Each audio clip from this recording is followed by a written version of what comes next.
My name is Barry Anderson. I'm your moderator and host this week, as I have been in previous weeks. This program has come to you continuously through the good services of Pioneer Public Television, appearing on public television stations throughout Minnesota for 37 years. I've been with you for 27 of those years, and we're looking forward to another great year with you, our wonderful audience. This program is yours, hence the fancy title, Your Legislators. And we invite you to call in with your questions or to send them to us electronically with the various means that appear on your screen. I should mention, as a point of personal privilege, as we might say in the parliamentary business, that I had the privilege this past summer to spend a little time with Eric Olson and the folks at KSMQ in Austin, one of the stations that carries our program this evening. It was a great experience, and they were instrumental in helping to promote the Albert Lee appearance of the Minnesota Supreme Court. We had a chance to take the Supreme Court on the road, made an appearance at Albert Lee High School, had an oral argument there. Great time for everyone, and once again demonstrating the importance of public television here and elsewhere. So we're going to begin this evening's session of Your Legislators, as we do each evening, by introducing our distinguished panel of guests who are going to help unravel the mysteries of St. Paul. So we start to my immediate left. From District 61A, Minneapolis, Representative Frank Hornstein. Representative Hornstein, did I pronounce the name correctly? Yes, absolutely. Good job. Very good. I'm, enough time, enough practice, I'll get there. Tell our viewers a little bit about yourself, occupation, and talk a little bit perhaps about committees you serve on at the legislature and what you might see in this session that you think is a priority and how you'd like to see things go. So. Well, thanks so much for having me on. It's an honor and privilege to be here. My background is I've worked in the nonprofit sector pretty much my entire career prior to being elected to the Minnesota House in 2002. I've worked on a number of issues, different organizations addressing environmental issues, affordable housing, faith-based organizations. And since I've been in the legislature, I've taught a number of college classes and college students, and I've really enjoyed that. It's been really an energizing experience, and it's wonderful to see this next generation coming up and getting interested in public policy and issues around political science. So I've taught at the University of Minnesota and the Higher Education Consortium for Urban Affairs.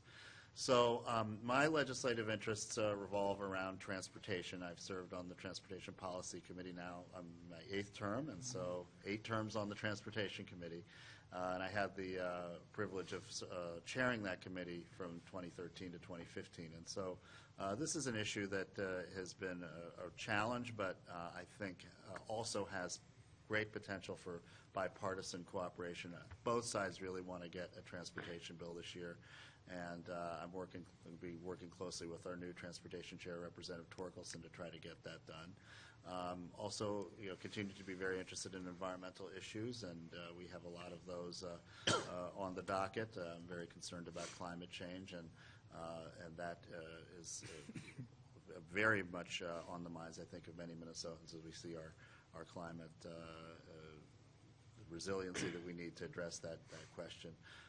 And then I'm also interested in human rights and civil rights, and those are always questions that come up. I think particularly now with our country so divided, I think we're going to need to really come together to make sure that everyone feels welcome and safe in our country. And finally, I'm very concerned about our growing wealth and income inequality, not only in Minnesota but throughout the country, and what are the policies we need to bring people together on that.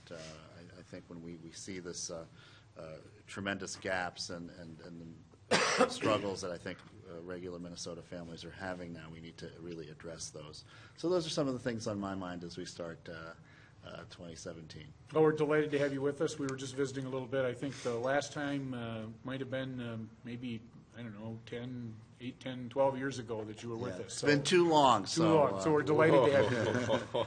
All right. Senator Roger Chamberlain, District 38, Lino Lake. Senator Chamberlain, thanks for joining us. Tell our viewers a little bit about yourself. Thank you. Very happy to be here with my House representative here, Matt Dean. And I was here maybe a year and a half ago. Easier to get here, too, by the way, Barry. We've got some great quarters here. The city of St. Paul, it's a great facility. We're delighted to be in the city. So I got elected in 2010, I was reelected in 12, was redistricting, reelected this last election. Very happy and proud to serve, have the opportunity to serve the people up there in the district. I live in Lino Lakes.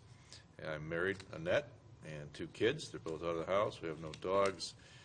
I serve. I've been given the honor and the opportunity to serve as Minnesota Senate Tax Chair. Never thought I'd be here, but I am. So I'm very happy and proud to have that opportunity. I also serve in Commerce Committee, and I serve on the K-12 Finance and K-12 Policy Committees as well. And I'll leave it at that. All right, very good. And finally, from District 38B, Delwood, a frequent guest on our program, Representative Matt Dean. Representative Dean, thanks for joining us. Tell our viewers a little bit about yourself. Well, thanks for having me back, Judge. My name is Matt Dean. I'm a 5th-generation Minnesotan. I was born on the Iron Range, grew up on Rice Street, and live just on the north part of White Bear Lake with my wife, Lauren, and our 3 kids. And was first elected in 2004. Have a background in architecture, and having a background and having to get a whole bunch of people to build something who don't agree with each other at a specific time for a specific budget has come in handy around that place. Translate well to legislative work? Is that yeah, how that goes? And we've just finished our capital, which we're very proud of, and encourage folks to get down to see. And I work in the legislature, spend most of my time on healthcare issues, and this year that's going to be front and center, obviously. And I'm very interested in climate change, too. My dog is interested in climate change. He didn't want to go outside this morning, and he doesn't like the climate change thing, so I don't know. Maybe we need to talk about it. I should say for our viewers, I'm sure you've probably overdosed on all the news about the remodeled Capitol. But if you have the opportunity in the months ahead to come visit your state capitol, and it is your state capitol, you should do that. Folks in the legislature, both this session and past sessions, who've been supporting this project, great thank yous due them, and also due the architects and workers who have done a really magnificent job. And I know the court isn't normally on everyone's tour plan, nice. But stop and take a look at the Capitol courtroom. It really is a spectacular piece of work. All right, with that advertising, let's go to the subject matter at hand, which is the 2017 legislative session. And let's begin maybe with some sort of broad picture kinds of questions. Obviously, this is the odd-numbered session following an election, and of course the principal item of business is always the budget. And so maybe we should start by talking a little bit about how you see the budget shaping up this year, what priorities you see, and if there's specific issues you're concerned about, this is a good time to raise those. Representative Dean, let's start with you. Budget issues. Well, Minnesota, we have a biennial budget, so every 2 years we've got to come up with enough money for the next 24 months before July 1st. So that's our primary job. Senator Chamberlain is going to be in charge of figuring out how to collect all those taxes from folks, and with the Health and Human Services, we're going to be spending a lot of that money. And balancing that out, I think, is funding our priorities within the means that we have is a big task. We have a divided government where we have a governor from one party and the legislature, both the House and the Senate, from an opposing party. So that makes the challenge a little bit bigger because in 2011 we had the same situation and we wound up in a government shutdown.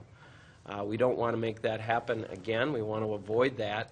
And I think by really being very open, honest, and transparent with how we're making these decisions, how we're going to be spending this money, and allowing people to really be part of that process is an important thing. We're going to have over $40 billion to be spent over that time period. That's a significant increase. Roger will probably be able to tell you exactly what that is, but it's significant increase over the past. So I have to say, how are we going to fund our priorities within those means?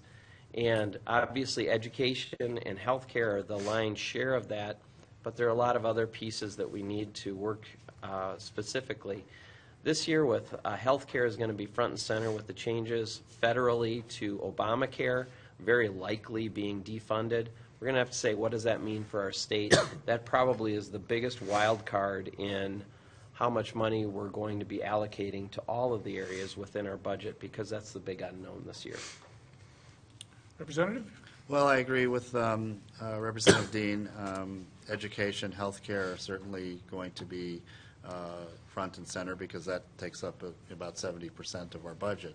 But I will be focused on transportation, which is not part of the general fund budget, but is funded through a number of dedicated sources of money. And so infrastructure investments are going to be absolutely critical. We did not do a bonding bill, a capital investment bill last session. We hope to get one done this session, and that funds a variety of infrastructure projects. You know, water, wastewater treatment is very important. We saw what happened in Flint, Michigan. We don't want that to happen here.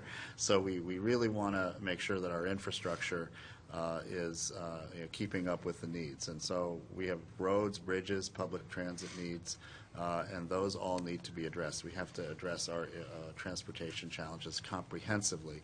And I think there are some compromise ideas that are out there. Towards the end of last session, we had the House and Senate actually come together very briefly on some ideas in the Transportation Committee, but that did not result in a final bill. So I'm confident that we can get that done.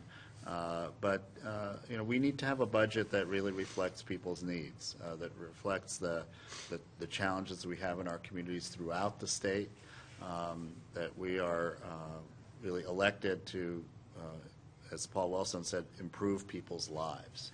And that's really, when I go into this budget, I want to make sure that, we're making sure that we're reducing class sizes, for example, in our public schools, making sure that folks have access to quality, affordable health care. These are the kinds of criteria that we need to look at as we address our budget. I'm glad that Representative Dean talked about, ensuring that with our new sparkling capital that it really is the people's house, and that we have hearings on bills. Unfortunately, we had a bill on the House floor that was kind of rushed. We didn't have a public process around that, and hopefully we will. It was our health care fix, which, again, I think we have strong agreement on the basics of that bill, but it needs to be heard in public. We need to get people's perspectives. They need to weigh in before these kinds of things are brought to the floor. Senator? I agree. We need things that positively impact people's lives. But in Minnesota, our budget has increased 30% since 2011. 2011, we left after the shutdown, the governor agreed to our bill, and our spending, it was $34.5 billion. It is projected now to be $44.5. That's $10 billion, 6 years, 30%. If we want to improve people's lives and give them opportunity and chances, we have to allow them to live. And this kind of budget is going to be a disaster. In 4 years, we are looking at a massive retirement of baby boomers. With that said, when people retire, they spend less, they earn less, they spend less, which means our revenues are going to be severely impacted. On top of that, we have an issue of workforce development everybody continues to talk about. It'll be 20 to 1 is what the demographer estimates, retirees to workforce. So we have to be smart and cautious with how we approach this. We cannot tax, spend, and regulate our way out of this problem. We have to manage this not year to year, but with a long view. So if we really want to improve people's lives, we have to take a long view and manage this whole thing comprehensively, and not piecemeal and not year by year. Our priority is going to be health care, as Representative Dean has mentioned. Health care, fixing that for the Minnesota people. Transportation, education, tax relief, and regulatory relief. We do these things, make it smart, make it tight, make it efficient. We will stimulate the economy, give every citizen in the state an opportunity to thrive. We'll attract people here, we'll attract investment, and we will be much better off. We cannot tax, spend, and regulate our way out of this issue and out of this problem. We have to give people some hope. And the way we fix these problems is not spending another $10 billion and result in the same thing, but to do this smartly. So we have to change course, change direction. We cannot afford to continue down this path. So let's talk a little specifics here on the issue of the Affordable Care Act and what changes we're looking at, what that might mean, and I think we have to acknowledge up front that all of this is subject to activity in Washington that's going to affect decisions that Minnesota makes. But with that caveat in mind, what does it mean to say that we might be looking at changes in the Affordable Care Act? I'll start with you again, Representative Dean. We'll go around the table again the same way here on this issue. Sure. Well, federally, both the House and the Senate in the U.S. Congress has said that they're going to defund Obamacare, and that's going to be their top priority. So that is going to happen. That will happen. It will be repealed. It will be defunded. I don't think that there's very much debate about that, even from the Democrats federally. So the question is, what does that mean for us in Minnesota? If you just say we're going to just kind of hook up a rope to the plumbing of how this thing gets funded and rip it out and wait for 3 years, that's not a good solution for Minnesota, because in Minnesota we have really done well. And historically, you know, if you look back to 2008, we had in healthcare in Minnesota, kids could be on their parents' program and on their health insurance policy until age 25. We had a program for people who had health conditions that made them uninsurable. We had a program for people who didn't make very much money so that they could get subsidized health insurance and pay a portion of their premium. And if you look at all of the metrics of Obamacare, including having 5 choices for plans in the majority of counties in the state, we had met every single metric. We were very high quality, the highest quality in the country. We had some of the lowest percentages of uninsured, and we had very, very good value for cost. So we had met those metrics. You say, well, how are we doing now?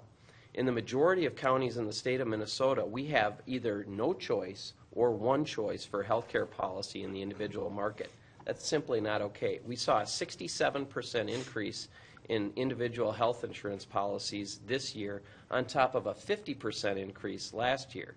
So we now have families in the individual health insurance market that are paying $2,000, $3,000, even $4,000 per month for health care that doesn't touch their needs. So when you're talking to a family who's paying $40,000 a year in health insurance costs before they see a penny of health care come to their family, we're in a real crisis. So this is not something that we can wait to address. And what's happening in the individual market right now could transfer into the small group and larger group markets and self-insureds. So Minnesota is really at a point where we had more to lose than any other state from Obamacare, and right now we're in the soup and losing it. So we were the first to jump into this experiment. We need to not be the last state to get out.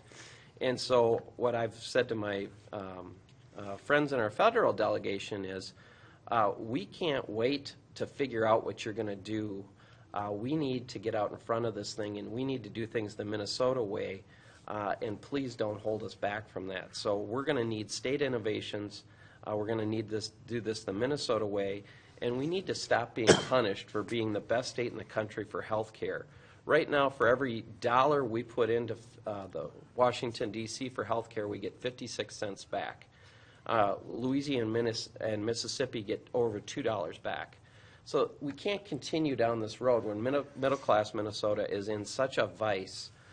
It's simply not sustainable to say that we're going to tough it out for another couple years or pick up the slack if the federal government just cuts funding for our state-based programs. So we're in a position where we can lead the country on ideas that actually do work and have a proven track record of working, but not if we're chained to these federal regulations. And that's why I don't think we can wait for the federal government to tell us what to do. I think we need to lead and start asking for maybe forgiveness or permission or whatever we need to do, but we need to move quickly as a state.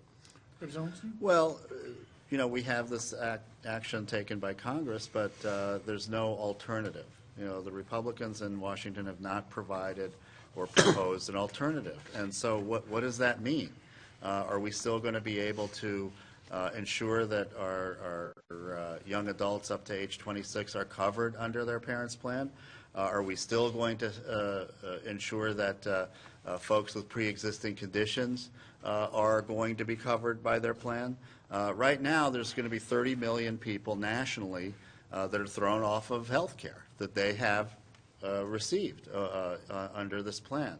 And so what about them? I know that in the past, the GOP has made deep cuts to Minnesota Care, which has affected many people who have no other option. So the key is, how are we going to make sure that folks who need health care are covered?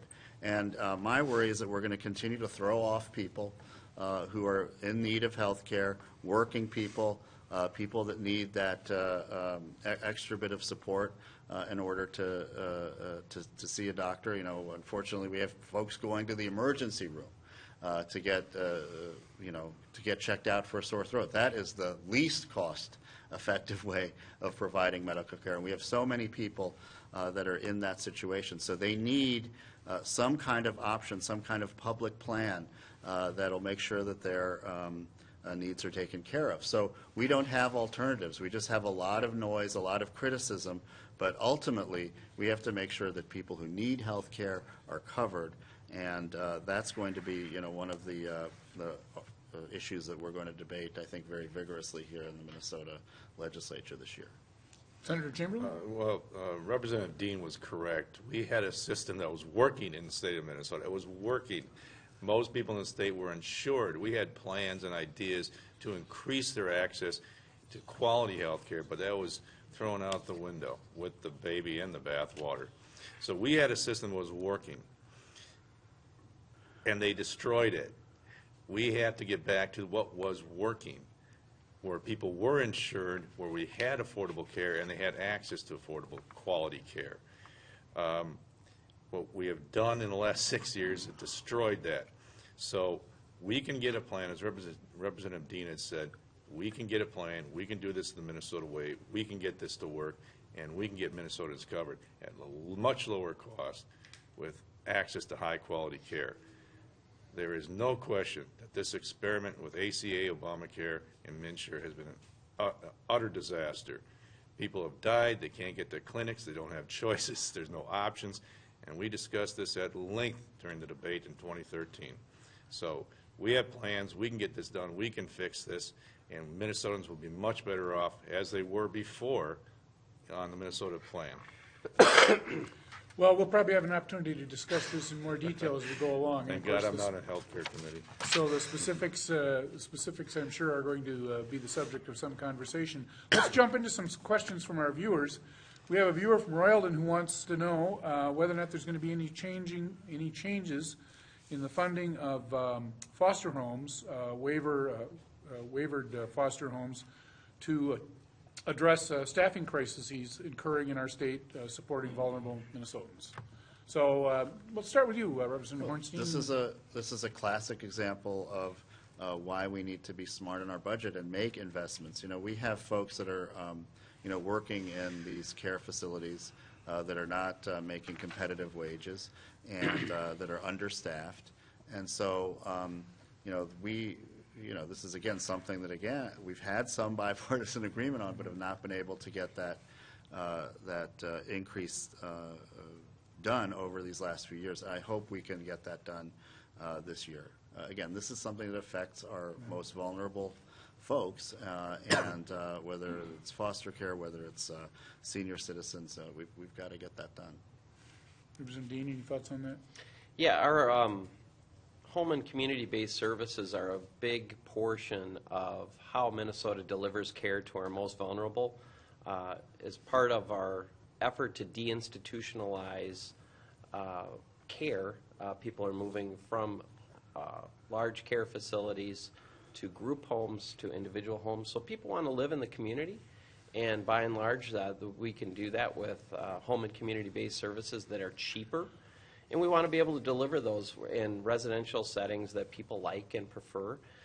However, that cost is it's expensive, and it's also the regulation of that gets tough. There's more opportunities for fraud and abuse and those kinds of things that we have to be very vigilant about. So we have to make sure that people are getting the right care at the right place. And the people who provide this care are not doing it for the money. They're doing it because they have great big hearts, and they want to be able to continue to provide this care, often one-on-one care that people provide in homes or in residential foster homes and in group homes. So the home and community-based services as a big link, we had a big step forward with skilled nursing care, being able to provide better benefits for those folks. However, the next step is really people who provide in-home care in group homes, foster homes, and our community-based services really need the next step. And I hope we're able to tackle that. It's not an inexpensive thing to do, but it's very, very important to some of the most vulnerable people in the state. Senator, Well, any thoughts? he's correct. It's a priority, and it's an important priority. And that's what we have to be able to do at the state level, is to shift priorities and focus on priorities. The vulnerable adults and aging adults, it's going to be a huge problem going forward. The least expensive, most dignified way to do this is to keep them in their homes. So we need to reprioritize and refocus our state spending so that we are taking care of these people and providing the financial support for them so they can continue in those jobs. And I agree with Mr. Dean again in that this is a labor of love. This is not a financial investment for people who do this. We've been to many of them, and it is very important to support them, and we just need to shift some priorities.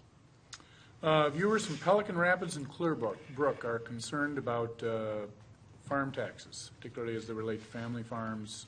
I'm going to look at you, Senator Chamberlain, because I suspect you represent more farmers than your other two colleagues on this panel today. Well, I actually...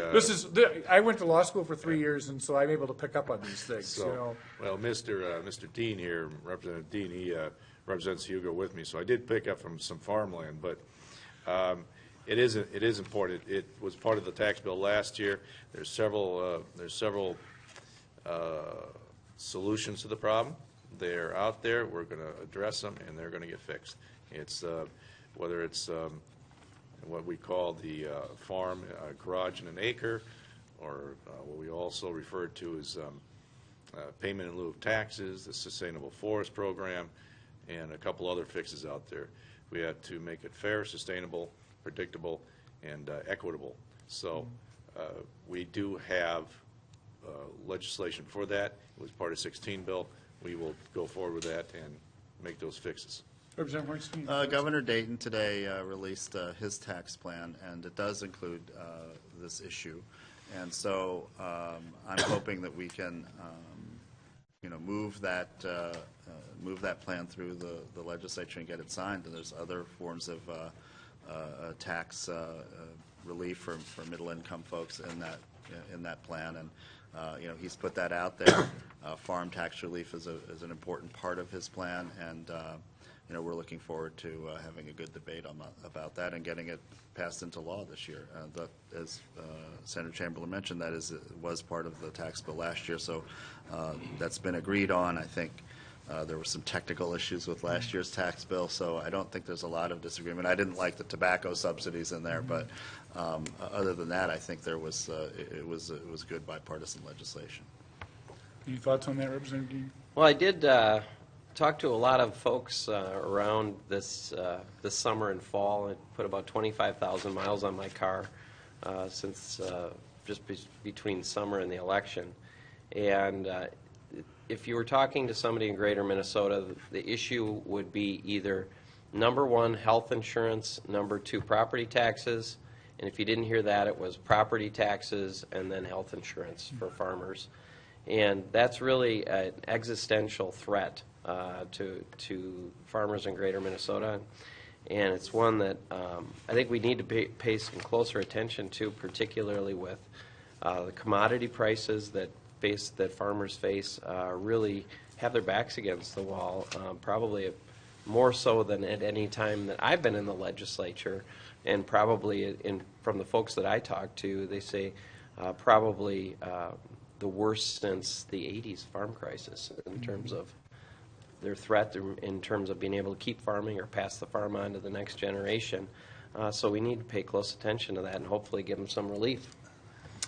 So, no issue, I shouldn't speak so broadly, but I think it's fair to say that one of the issues that generates a great deal of discussion at the legislature in any given year involves issues that surround the use, licensing, and control of firearms, gun control. We have several questions from viewers. I'm not going to go through each question individually, try to group them all together, give the panel a chance to talk about this issue from your individual perspective and where you think this might go this session. But the kinds of questions that viewers bring up are either arguments for or against things like the concealed carry bill, expanding this in some way, reciprocity, similar kinds of issues, and of course, other folks who want to talk about the importance of different kinds of background checks and things like that. So I want to be fair to both sides on this question. I think I've identified the kinds of questions we're going to get, and just ask the panel generally what you see happening on this issue in this session. Should we start with you, Representative Hornstein? Well, I would like to see much more common sense gun safety legislation passed than we've been able to do. I think, unfortunately, the NRA and other interest groups hold a lot of sway in the Capitol. Look, why can't we pass legislation that has simple background checks so that folks that have questionable history are not able to have access to firearms? Why can't we pass legislation that terrorists or folks on the terrorist watch list can't get firearms so easily? Why do we have to have these automatic weapons that have nothing to do with hunting and recreation? I mean, I understand why folks would want to have for recreational purposes and hunting. I mean, that's one thing, but having automatic weapons on our streets, with very little control of that and criminal background checks, it just doesn't make sense to me. We have all sorts of loopholes, in gun shows and online, where people have so much access to these, very highly sophisticated weapons that really have one purpose: to kill. And so, unfortunately, we haven't been able to make progress on this issue. I thought with all of these different shootings, I really thought after the Newtown massacre of children at a school in Connecticut, we would wake up to this issue and we would be able to at least do something about it. But we have not really had, any sense that, we'll be able to make progress again because of, I think, some of the interest groups involved here. But I think the people are waking up to this issue, and I hope folks will get active and contact their legislators. And we're talking about just common sense safety kinds of concerns. And I think those are things that we can agree on. But unfortunately, we've had a lot of influence by one or two organizations, and that's been really inhibited our progress on this issue. 2013 and 14, the state was run by a Democratic governor, a Democrat House, and a Democrat Senate, and they couldn't make any changes in Minnesota gun firearm laws. That's because the state of Minnesota, the people spoke.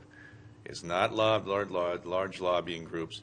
The people of the state of Minnesota said they don't want any changes. They're happy with it. That's what we're talking about, not large lobbying groups. There's no loopholes. There are background checks. There are no automatic weapons. Every weapon's designed to kill.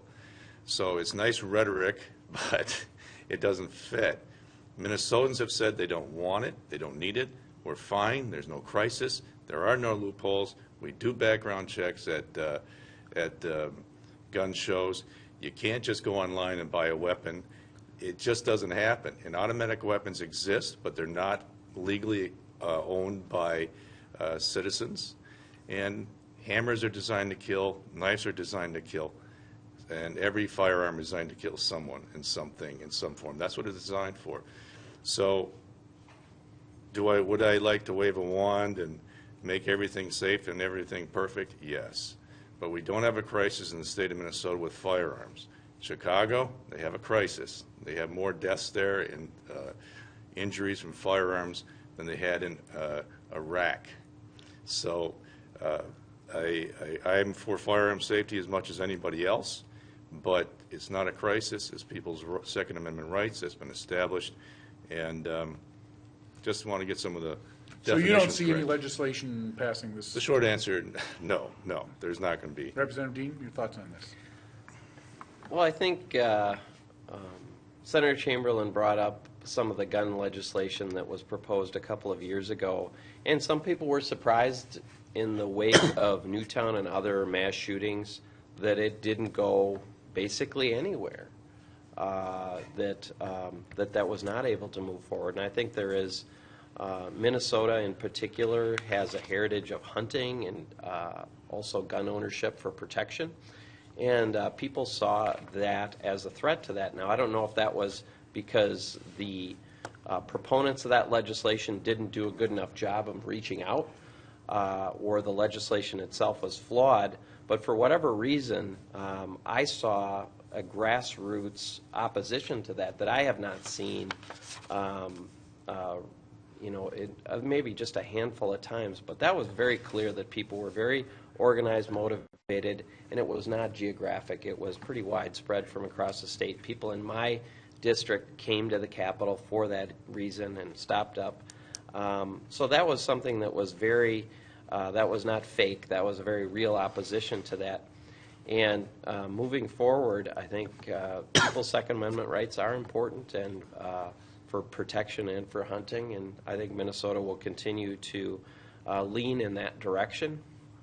And I think if there is legislation proposed on the other side, that they're going to have to take a very different tack than what was taken a couple of years ago. So let's talk a little bit about the bonding discussion. The governor introduced a request for a bonding bill in the range of $1.5 billion. I think we should tell our viewers this arises out of the fact that there was no bonding bill last year, which would have typically been a bonding year. So that is a factor, I think, in these conversations.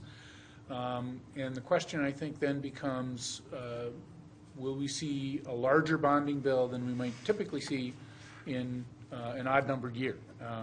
I have been at this table a number of years, and we have these conversations about how, well, we don't have a bonding bill in the odd-numbered year, and then we always seem to have a bonding bill, but it typically, of course, isn't nearly as large as it is in the bonding year.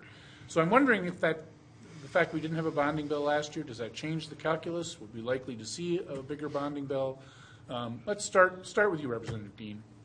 Sure, I think when you skip lunch, people are hungrier at dinner time. So we missed last year. It didn't happen, so people are hungry.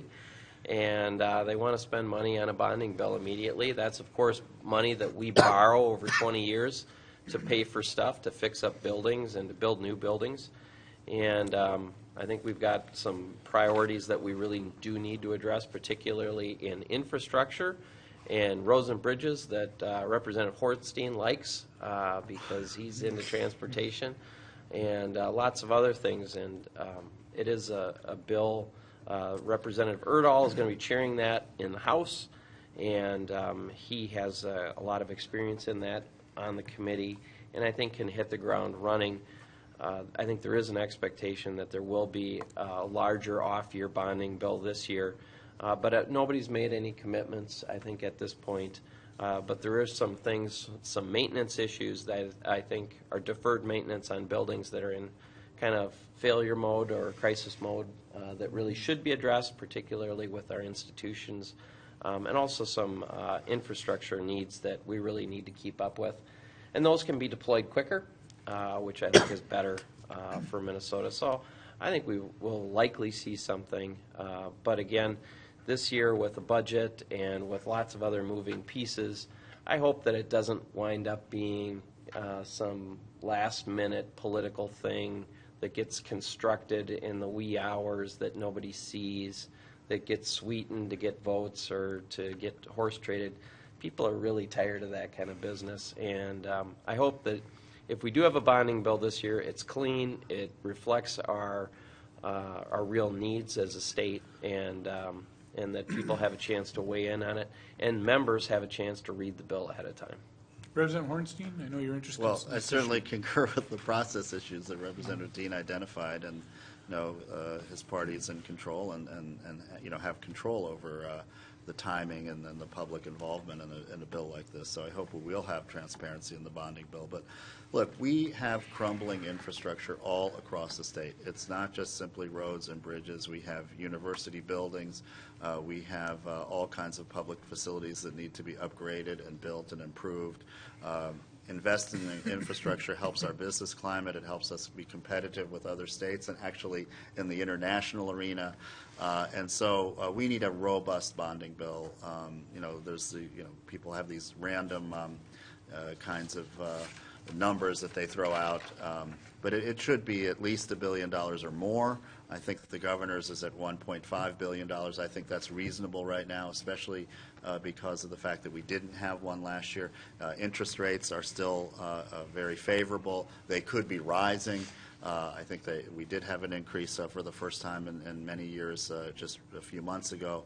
We might have another increase next year. So let's get these projects done while we can borrow at very good rates. And so every time we put this thing off, these projects don't go away. They just get more expensive.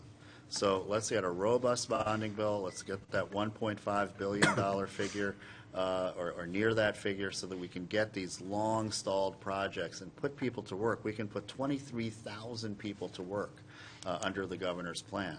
And so, this is the time to do it. I think there's no reason why we can't get a bonding bill off the floors of the House and Senate very quickly and signed by the governor so we can get this thing going, get folks back to work, and get these projects done because we really missed an opportunity last year. It's hard following Representative Hornstein all the time, but it gives me something. Bonding bills bonding bills aren't bad in and of themselves. They're good. They serve a purpose and they're good. So we're not opposed to bonding bills. And as Representative Dean said, there's been no commitments to what we're going to do with bonding. They turn into big political leverage issues, and I really dislike the bonding process as much as anybody. It's really unpleasant. But it's not a jobs bill. We should bond because we have critical infrastructure, and that's what it should be focused on. Too often our bonding bills are for community centers and proposals for the Walker Arts Center for their sculpture garden. We had to focus on priorities of roads and bridges. If that's our priority, it should be roads and bridges, infrastructure, that sort of stuff, and the stuff that we're responsible for, University of Minnesota. So there's good stuff in the bonding bill. The bonding bills aren't bad, but it's not a jobs bill. We cannot suggest that the bonding bill is a jobs bill. And they always come out with these ideas that it's 22,000 or 23,000 jobs. Well, we don't know that. Yeah, you bond something and people go to work. But a bonding bill should be the purpose of public good, regional and statewide, roads, bridges, University of Minnesota, and that sort of stuff. So to that extent, I agree with Representative Hornstein, but it's not a jobs bill, and that's simply the wrong way to look at it. So no commitments. If I had to guess, there's probably going to be one at some point, because that's the way these things end up. So I want to talk to you, Senator Chamberlain, and the rest of the panel, but we'll start with you on tax, and then Representative Hornstein, you can be thinking about higher ed, because I'm going to come back to you on that. But let's start with the tax bill. Let's start with tax. That's an area of concern for you, and maybe you can identify for us some areas and some ideas about what we're going to see in the next few weeks. Well, within a week or so, the Minnesota Senate Republicans will come out with a tax plan that will have meaningful, permanent, sustainable relief for Minnesotans, every Minnesotan. I'm not going to divulge the numbers or how that necessarily looks. Some things are obvious. You could just tell us, just between us. I mean, it's obvious. We're going to address commercial industrial property tax across the state. We're going to bring up the Social Security exemption. We took care of the veterans last year. They got their pensions exempted, so we should address seniors in the state of Minnesota. And if we want to, they shouldn't be punished for wanting to work in their retirement years. So that'll be a big issue. there will be other relief items in the package, and we will have a meaningful package. I put this in context again of 2020. We cannot tax, spend, and regulate ourselves out of the baby boomer situation, especially when you look at the current situation. Our GDP growth right now in the state of Minnesota is zero. Zero. That's 41st. The third largest employer, tied for third in the state of Minnesota, is government and social services. So we cannot sustain an economy and take care of our citizens and build infrastructure and maintain our pensions if we are not smart about 2020. So the way we do this is we have to give Minnesotans the opportunity to invest, to grow, to spend their money they want.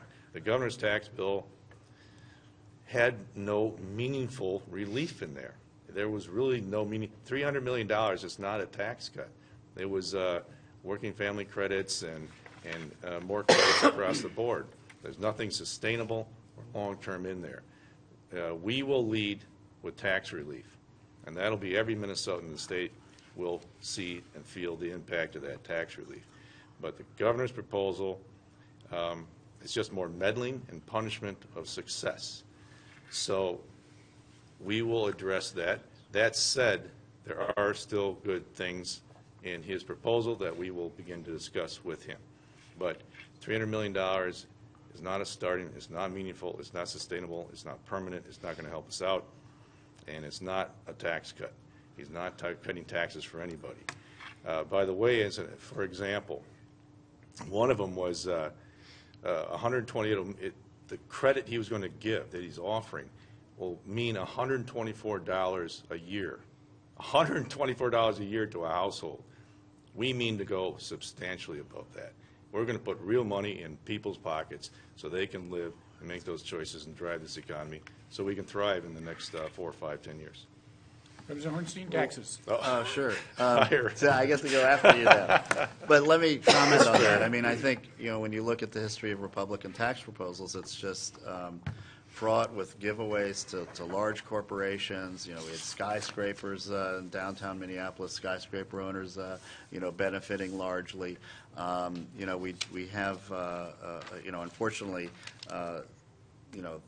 what ends up happening is that we had less money to work with to address the very real problems that people have when we keep giving these corporate giveaways after corporate giveaways. And what I'd like to see is that we have, some companies in Minnesota that are hiding money that should go into our treasury in places like the Grand Cayman Islands and South Pacific and the English Channel, these tax havens.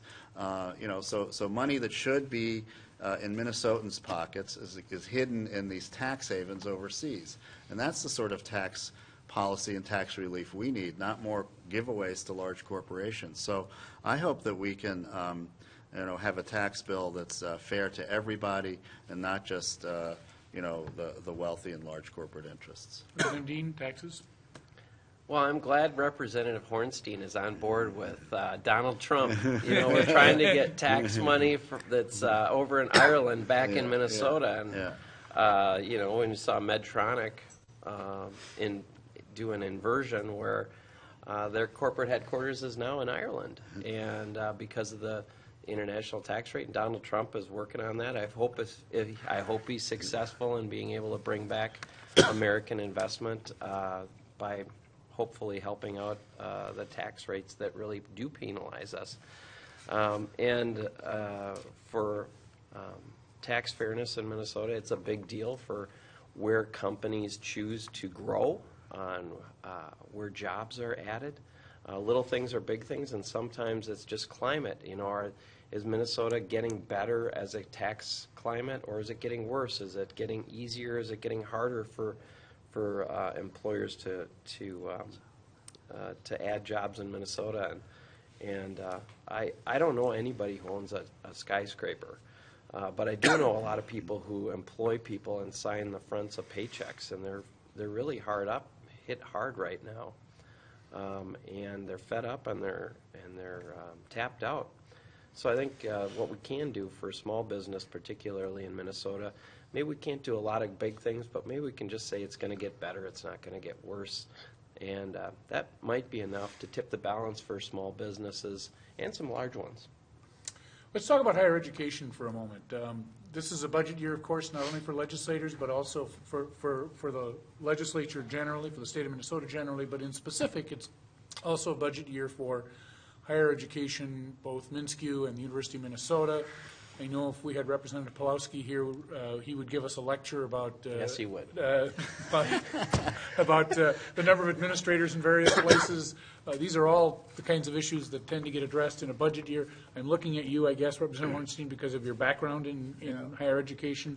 Maybe you could kick off our discussion here about the budget for the University of Minnesota, MnSCU, and go around the table here. And Well, thank you for that.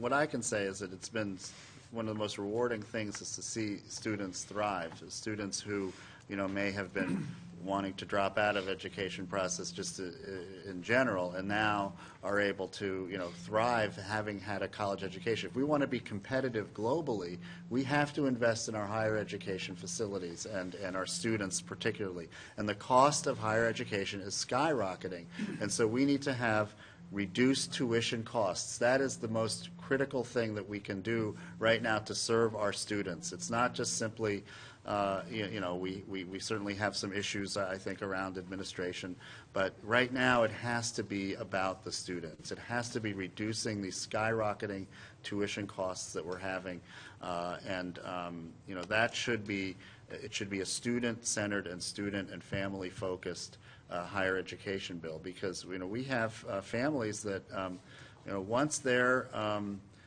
students, once their kids have access to a college degree, the world opens up to them. And businesses locate historically in Minnesota because we have that educated workforce. And so, again, I would like to see the focus of our higher education bill to be on reducing those high costs of tuition for our college kids. Representative Dean, your thoughts? Well, I think rebuilding the University of Minnesota to a great academic institution and a top 10 medical school and top 10 surgical program we need to do. We need to have a very, very strong and functional land-grant university in the University of Minnesota that's successful and that's about winning for Minnesota. And I'd like to be able to see more Minnesota kids go to the U. I've been looking into this. I've been hearing more and more from people who say that their kids got, have great, grades in high school and ACT scores, and they can't get into the University of Minnesota. And they turn on the news and they see these knuckleheads on the football team here on full academic scholarships, and they shake their heads and they're saying, "What's going on at the U? Why aren't we winning again?" And I said, hey, why can't we win a Rose Bowl with kids we can be proud of and have a great medical school and a great school that kids can get into? And somebody actually stopped me in the at lunch and he said, "Rose Bowl? Come on, man!" I mean, but we've got this bad expectation that we're not going to be winning at the U, and we've got to get rid of that. We've got to make sure that our University of Minnesota is a top academic institution, and it's a winning institution, from the football team to the medical school to the liberal arts school. It's got to be someplace that Minnesota kids can aspire to get into and afford, and I don't think that's too much to ask, because we all as a state are contributing to it. I think that's something that I want to be more committed to. As somebody who went to the U, very proud of my education there, and I don't think if I was applying today, I don't think they'd let me in. Well, I will say this, as someone who graduated from the University of Minnesota Law School in 1979 and employs recent law school graduates from the university and from our other two fine law schools in Minnesota, we have every reason to be proud of the people who graduate from our higher education institutions in Minnesota. They are really outstanding graduates, and I'm happy I don't have to compete with them. Senator Chamberlain. You're right. I mean, these are important institutions, MnSCU, U of M, important institutions, state of Minnesota, and we all agree we want to keep them strong and healthy and vibrant. And so the question is about tuition. Well, we should dig into it. I'm willing to sit down with folks and dig into why do tuition costs keep skyrocketing. When I was going in the late 80s, I was able to pay for part of my tuition. And so were a lot of people when they were growing up and going to higher ed. So it begs the question, we have to drill down and try to determine why do we have skyrocketing tuition costs. And I would suggest that so simply more grants, more loans is not drilling down into that problem. So if we're going to keep these institutions healthy, vibrant, and continue to thrive, we have to get to the root of the problem, not just continue to say, well, we're going to have more grants and more loan guarantees. And as far as maintaining the infrastructure, our bonding, and I agree with both representatives here that there is infrastructure responsibilities we have there, and we're happy and proud to support that stuff. It's just all the other stuff that comes along with it. So that's going to be the last word on higher Positive- education in Minnesota positive for word. this hour-long program. I want to thank our distinguished panel of guests who helped unravel the mysteries of St. Paul here today.